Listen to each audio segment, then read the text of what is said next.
Oh, you finally made it, Sophie. Lying in the hospital bed, Ted, his shoulder immobilized in a cast, only turned his eyes towards me, a look of relief washing over his face.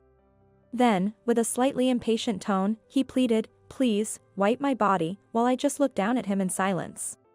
Considering Ted's penchant for cleanliness, he must be frustrated by not being able to take a bath without the doctor's permission, but I felt no obligation to fulfill such a request. What? And you cheated with my best friend? I snapped coldly, and before I could add anything, the curtain was quickly drawn aside. There stood my best friend, Anne. She exclaimed, "What?" "It isn't me," as she indignantly pointed towards the bed behind her. And there was.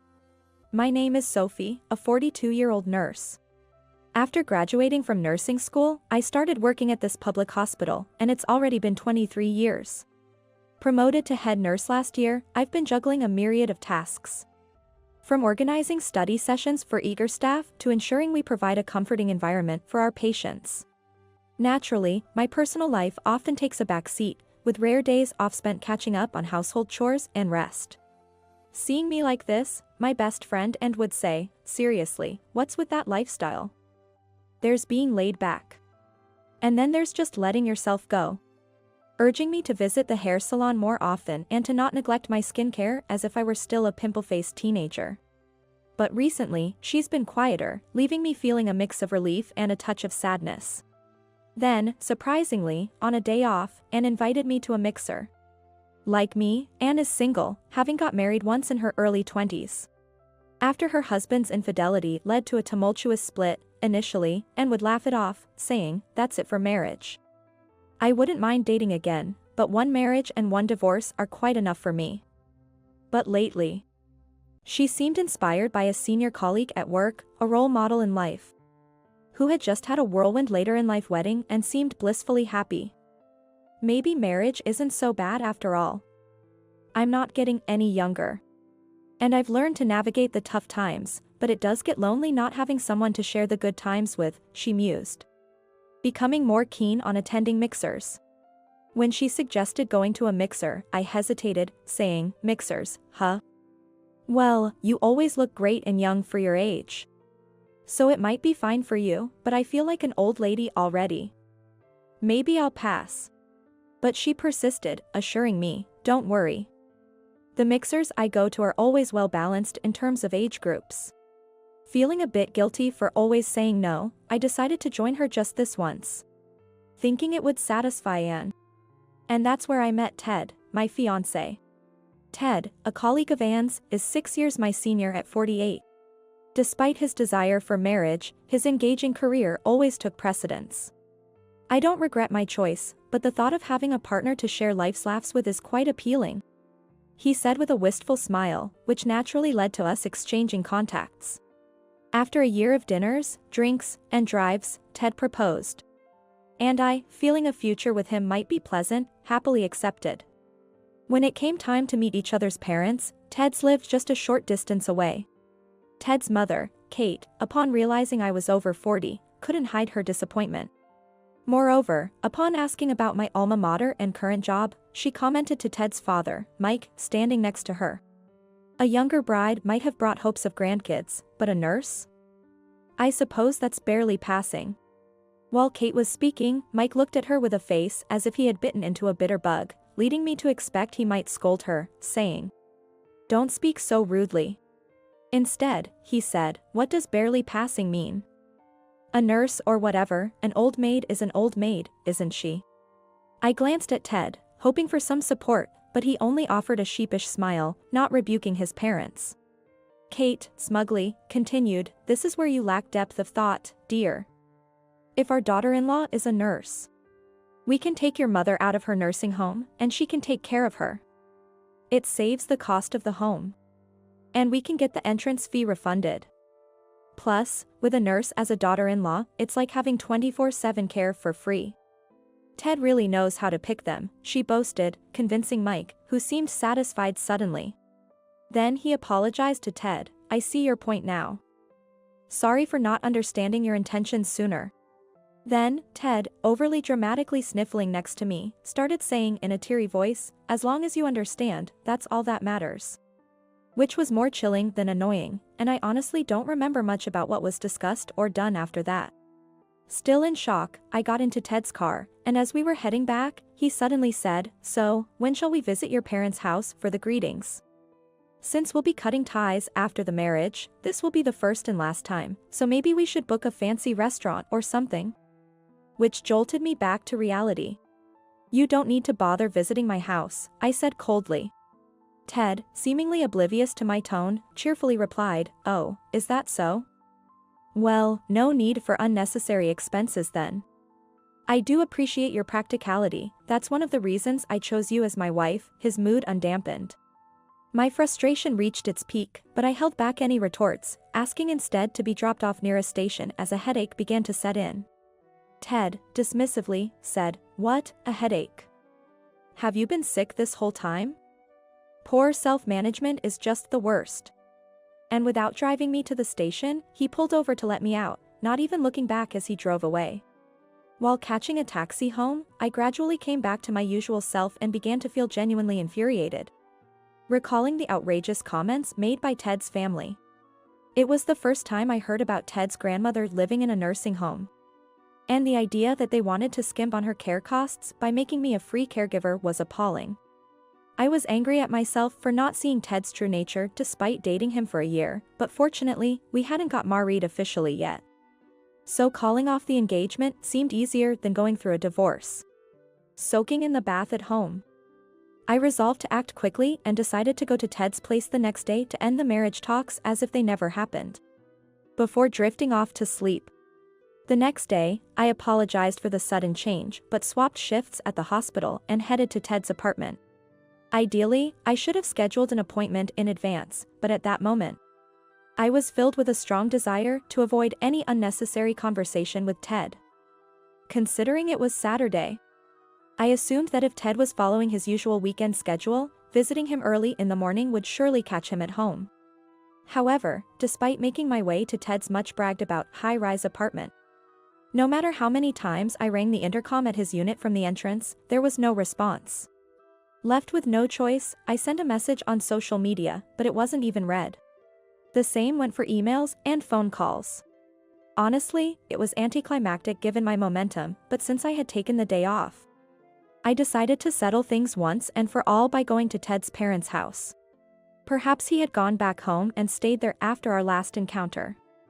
Even if Ted wasn't there, a straightforward "I could never be a suitable bride for your family" to his parents would likely suffice to easily call off the engagement. Fortunately, no formal engagement rituals had been performed, and no money had been spent on engagement rings or wedding reservations. Hence, I believed that if we both agreed, calling off the engagement could be smoothly executed. So, I took a taxi to Ted's parents' house, where I had visited just yesterday, but before getting out of the taxi, I spotted Ted's parents, Ted, and a woman with a familiar silhouette all getting into a car. Feeling uneasy, I had the taxi follow their car, which led us to a restaurant's parking lot about 15 minutes from their house. I had the taxi drive past the restaurant and then make a U-turn to come back, after which I got out and headed towards the entrance of the restaurant. Given it was a Saturday morning, the place was reasonably busy with families enjoying breakfast and, possibly due to the proximity to a highway entrance, people setting off on trips. Hiding behind waiting people, I scanned the interior and spotted the group of 4 by a window-side booth. So I asked a staff member to seat me in a booth back-to-back with theirs. Conveniently, some faux greenery pots line the partition, allowing me to hear their conversation without being seen unless I stood up. After placing my order quickly, I eavesdropped to hear Ted's father, in a tone starkly different from his attitude towards me the day before, saying, "Ah, Annie, you are young and obedient. If you eventually becomes Ted's wife, nothing could make me happier. I can't wait for that day." Annie, as in Anne? Realizing this, I was struck by such a shock that it felt like everything went dark before my eyes. My brief glimpse of the young woman from the car window making sense now. It was my best friend, Anne. Anne was dating Ted. They worked at the same company, but since when? Since Ted and I started dating. Or had they been together even before we were introduced at the mixer? But then, why did Ted date me and even propose? My mind was swarming with questions, but I tried hard to focus on the conversation next door. It turned out that Ted and Ann had started dating recently, and marriage discussions were already underway. Moreover, not only was Ted's family aware, but Ann also knew about the ongoing marriage talks between Ted and me. Wondering why they wanted to marry me off to Ted, I began to fear that yesterday's talk of a free, year-round caretaker wasn't just a bad joke. Ted then said, "I really don't want to marry that old hag, but from what I've heard, she's quite wealthy. She'd be perfect for taking care of Grandma until the end. Meanwhile, I can continue seeing Annie on the side." To this, Ted's parents added, "If we have grandchildren by then, we can't blame the kids, so we could just tell her to leave. And we might get away without paying alimony. Actually, if we play our cards right, we might even get some money out of her. And that's a brilliant idea. We could claim she was rough during the care and might get away with it quite easily." They laughed heartily.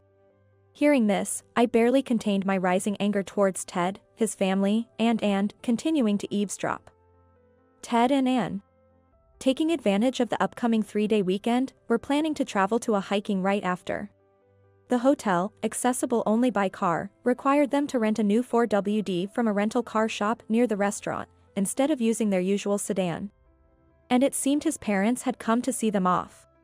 Fueled by anger, I decided against confronting them there and instead resolved to gather evidence and show them hell later. I discreetly left the restaurant before they did and moved across the street to a convenience store, watching them from behind the window. Soon, Ted's parents left in their car heading home, while Ted and Ann, wearing matching caps and pulling carry-on bags, walked off. Presumably towards the rental car shop I had located about 0.12 miles away on my phone map. Watching their backs with a bitter feeling, I turned away and opened a ride-hailing app. Since I had night shift that day, I focused on my work until Sunday morning. After my shift ended, I planned to get some sleep but checked my phone on the way home to find numerous missed calls and messages. Most from Ted and some from an unknown number. Curiosity piqued, I listened to the voicemail from the unknown caller, who claimed to be an administrative staff from a hospital in the area where Ted and Ann were visiting, saying, "A patient involved in a self-inflicted accident last night has asked to contact you urgently." Shocked yet momentarily feeling vindictive about divine retribution, I was more intrigued about why they contacted me. Hesitant to call Ted's phone directly, I searched for the hospital online, called the main line, and was promptly filled in by the admin who had left the message. After getting the details, I immediately booked a ticket to a station near the hospital for the next day and went to sleep. Departing early the next morning, I arrived smoothly at the hospital. I killed time in a nearby cafe until the hospital's visiting hours on the holiday, then went to see Ted. Directed to a 2-patient room, I found Ted in the bed closer to the door, having his shoulder immobilized in a cast and with his left leg in a cast, too. Noticing me but seemingly in pain when moving, he only turned his eyes towards me and weakly smiled. "Sophie, to come all this way to see me." "Thank you." Trying to elicit my sympathy, but I was well aware of his tricks. As I stood there silently, Ted nervously tried to make conversation, but I gave no response and continued to ignore him. Frustrated, Ted finally blurted out, "Please, wipe my body," gesturing towards a thin towel in a bag on the nearby table, presumably bought from the shop. I glanced briefly at the towel but remained silent, prompting an even more agitated Ted to snap, "Come on, hurry up. What's with you? Just standing there since a while ago?" Approaching his bed, I leaned in and coldly said, "What?" After cheating with my best friend. Before Ted could say anything, the curtain separating the beds was dramatically pulled aside, and Anne exclaimed, "Huh? It isn't me, then," pointing to a woman cowering on the bed behind her. She declared, "This man's mistress is this woman." I was momentarily stunned by the sudden appearance of Anne and the unfamiliar woman on the bed, but Ted, seizing the moment, shouted at Anne, "What the hell are you doing? Stop spreading lies. Get out." He started throwing whatever he could grab, like pillows and water bottles, at her. Several nurses and I had to restrain Ted, who was glaring at Anne with frustration. "Anne, She was unfazed by the commotion, remained calm, and when I murmured, "That woman over there, she does look a lot like you. From her hairstyle to her figure." "So, Ted's mistress, Annie, is not you?" Anne's face turned beet red, and she snapped, "You didn't think I was that scumbag's mistress, did you?" Tentatively, I apologized, saying, "I'm sorry. I thought it was you." Anne let out a big sigh and said, "Don't be ridiculous. I'm not that bad," looking exasperated. Suddenly quiet, Ted, and the other woman, Annie, were ignored as Anne explained that about 2 months ago, she had accidentally seen Ted and Annie arm in arm, walking through the city at night. Knowing that I was dating Ted, and thought it was an affair but decided to gather solid evidence before telling me. Letting them be for the time being. Indeed, as I had overheard at the restaurant, and found out that Ted and Annie were planning not just an affair but to have me marry Ted. Secretly enjoy a polygamous lifestyle and make me take care of Ted's grandmother. And received a message from me saying, "I've been proposed to. So I guess we're engaged now." This prompted her to rush the secret photo shoot she had arranged with a friend to capture the final piece of evidence of their affair. Amidst this, a friend from the HR department at work informed her that Ted had been injured in an accident during a trip and was hospitalized. Assuming I was the one accompanying him, she rushed over without hesitation. This guy, he had rented a car through the company's employee benefits, so we got the accident report immediately. I tried calling you but couldn't get through, and when I arrived, guess who was hospitalized in the same room? This mistress. I thought if you rushed over worried and found out about this, you would be devastated. Sure enough, I did show up, but something seemed off. Anne was bewildered by my accusation of Ted being unfaithful and even more so by my mistaking her for the mistress. I, in turn, recounted my experiences at Ted's family home and witnessing Annie, the mistress, with Ted's family at the restaurant. Mistaking her for Anne from afar and assuming she was the younger woman Ted's mother mentioned. Though we consider ourselves close friends, Anne is nearly 10 years my junior. And is actually the younger sister of a close friend from my middle and high school days. After her sister's tragic death, Anne and I became even closer. However, I couldn't help but feel there was an unbridgeable gap between us, given our age difference and different careers. After apologizing again, Anne, with a sly smile, said, "Well, if you are fed up with these losers too, there's no need to hold back. Let's give them hell," smirking maliciously at Ted and Annie. Ted and Annie, momentarily taken aback, retorted, "Hell? Don't make me laugh. I only hung out with this old hag because she seemed to have some use. If she wants to break up, I'm all for it." But Anne provocatively asked, "Really now, Teddy? You sure you want to be so confident? What were you two discussing before I sneaked into this room?" Then thrust something she had been holding towards them. Everyone leaned in to see it was a voice recorder in her hand. Anne revealed that at the time of the accident, Annie, not Ted, was driving the rental car, and since she was under a driving suspension, they had declared to the rental company that only Ted would drive. She also recorded them admitting to drunk driving after enjoying their drinks at the inn and deciding to drive out to see the night view despite being intoxicated. As Ted desperately tried to snatch the recorder from Anne, he grimaced in pain and dumped it into a nearby water pitcher. Smirking, "Too bad, all the evidence is gone now." And, unfazed, revealed another, smaller voice recorder and said, "Oh, what a shame." As if I'd show my hand so blatantly. Then showed a pen-type IC recorder in her pocket and a voice recorder app open on her phone, stating, "See, I'm quite competent at my job." Before her expression turned serious, "You've hurt my best friend, and you're going to pay for it," staring down Ted. Stunned, Ted fell silent, but then Annie turned on him. "You idiot. It's all because you and your parents screwed up that our whole plan's ruined. You better take responsibility." Although she tried to confront him, her hand immobilized by a cast and sling, she could only grind her teeth in frustration. Ted, looking up, retorted, "Shut up, you worthless woman. Your only asset is your youth. Misunderstanding that. You dared to dream of becoming my wife. Marrying a loose woman like you would only lead to cuckolding. Who would fall for that?" And with that, he swung his leg in a cast off the bed, nearly lunging at Annie, unleashing a torrent of scolding at her. Both were equally despicable. In a sense, they deserved each other. Expecting the nurses to rush in again to scold them, I stood up with Anne, ready to make our final statement. Enough with the noise. You two are truly meant for each other. A trashy woman who cozies up to an engaged man for some benefit. And a foolish man who thinks he's playing smart but is just being used by a shallow woman. Let me make it clear, I have no sympathy for you. Only contempt, and with that, Anne and I left the room. Behind the closed door, we could hear Ted calling out and Annie's screams, but we ignored them and walked away. Later, before leaving the town, we visited the stores and inns damaged by Ted and Annie's rental car.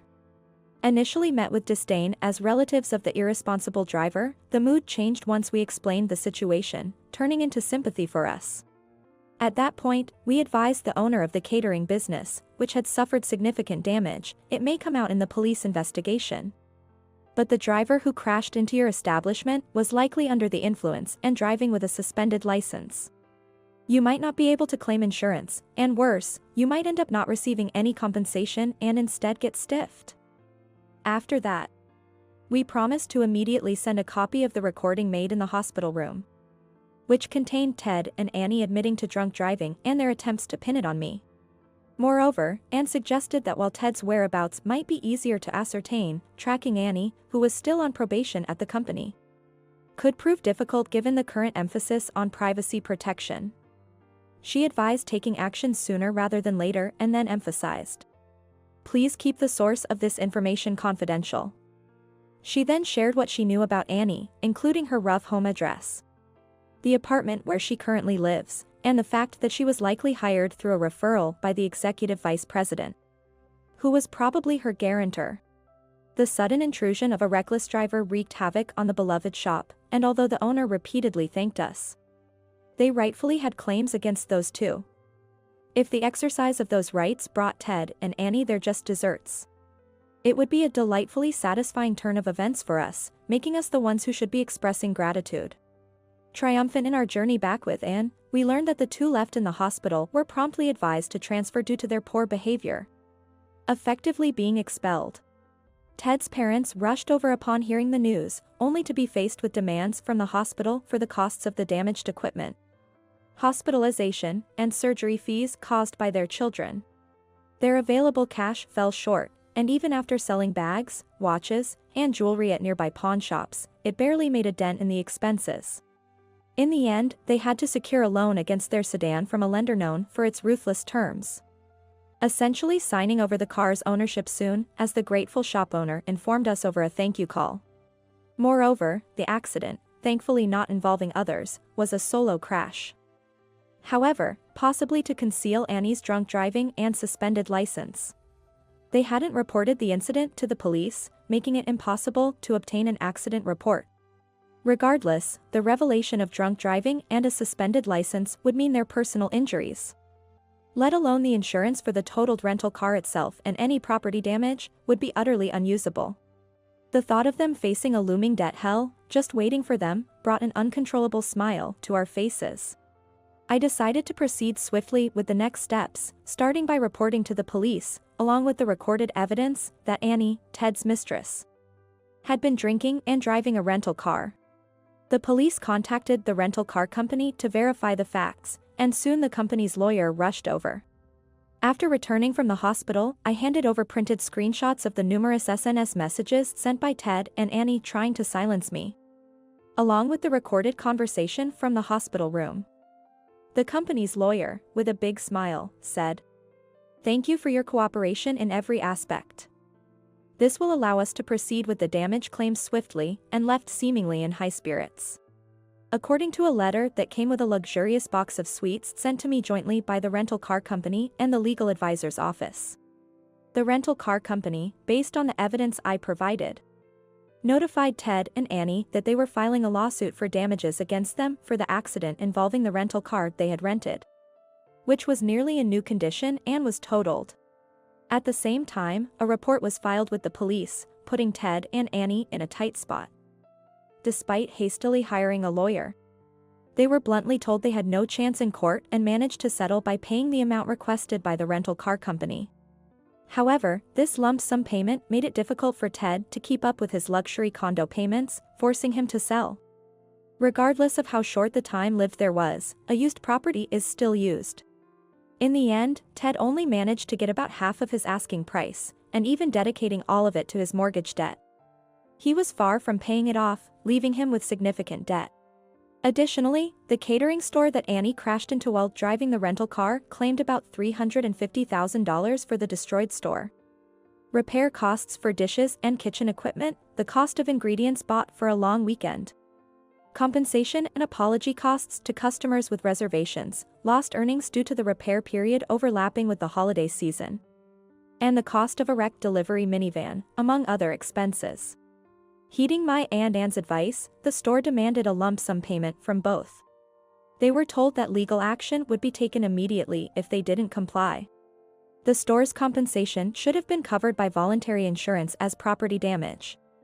But Ted and Annie hadn't opted for the insurance when renting the car, and the coverage limit for property damage was only $200,000. Furthermore, the accident caused by Annie, who was driving without a license due to suspension and under the influence. Without having declared herself as a driver to the rental company, and without obtaining an accident certificate at that time, led the insurance company to deny coverage, as we had predicted. Ultimately, Ted and Annie had to pay out of their own pockets. Then, a terrible argument erupted between Ted and Annie, blaming each other for the situation. "I should never have dated a jinx like you. That's my line. You were all drooling over a younger woman. And to think you can't even cough up this amount of money, what a miserly old man." After hurling insults at each other, Ted and Annie, who once vowed eternal love, found themselves embroiled in a chaotic situation, suing each other for defamation, insult, and damages. Given the messy nature of the situation, a resolution was hard to come by. Despite already taking time off work due to injuries from the accident, Ted's frequent absences due to court appearances led his exasperated company to transfer him to a department known colloquially as exile. Ted's pride as a self-proclaimed elite was shattered, but due to the various payments involved in this ordeal, he was unable to resign. On the other hand, Anne was more furious than anyone about Annie's affairs with not only Ted but also several other male colleagues during her probation period. Exposed her. Some of them were married, and due to disrupting company discipline and potentially affecting work, Annie, despite being hired through connections, was promptly fired without being officially hired. If Annie has to pay for the damages to the catering store, the debt she incurs at 23 will be enormous. Facing financial difficulties, Annie hastily started job hunting, but when asked to submit a proof of dismissal from her previous job, her prospects dimmed, leading her to give up on securing a full-time position. Now, she is juggling part-time jobs to make ends meet and has been seen, unkempt and in casual attire, eating bread while rushing to a warehouse district on her bike, a sight relayed to me through the grapevine. However, this has nothing to do with me.